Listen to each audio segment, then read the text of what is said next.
The rain pounded relentlessly against the windshield as John, a seasoned truck driver, squinted into the night.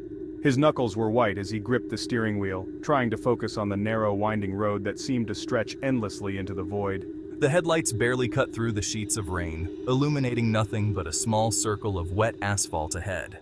Beside him sat the passenger, a woman named Emily. She was quiet, almost too quiet, her gaze fixed straight ahead. John had picked her up about an hour ago, a stranded traveler with no vehicle and no clear explanation of how she ended up on this desolate road.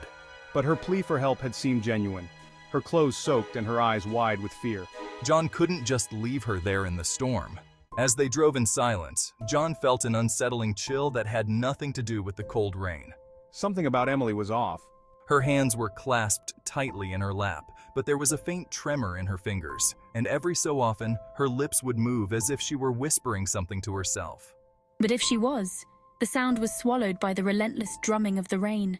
After what felt like hours, the truck's headlights caught the reflective glint of a police car parked at the side of the road. A figure in a rain-soaked uniform waved them down. Relieved to see another human being, John slowed to a stop and rolled down his window. "Evening, officer." The rain sprayed into the cab, cold and sharp. The officer, his face shadowed under the brim of his hat, approached the truck. "Evening. Where are you headed on a night like this?" "Just trying to get to the next town. Picked up a passenger a few miles back. She was stranded." The officer leaned down to peer into the cab, his eyes narrowing as he looked at Emily. "Is that so?" He muttered, almost to himself. His gaze lingered on her for a moment too long, and John felt a knot tighten in his stomach. The officer's eyes shifted back to John. "I'll need to see your license and registration." John nodded and reached into the glove compartment.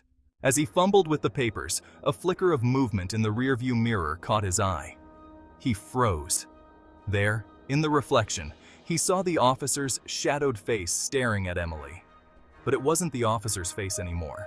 It was twisted, grotesque, with hollow eyes and a wide, unnatural grin that stretched far too wide.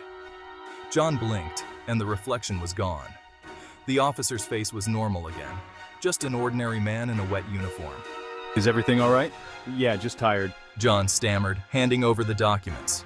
His hand shook as he did so, and the officer noticed. The officer examined the papers without looking up.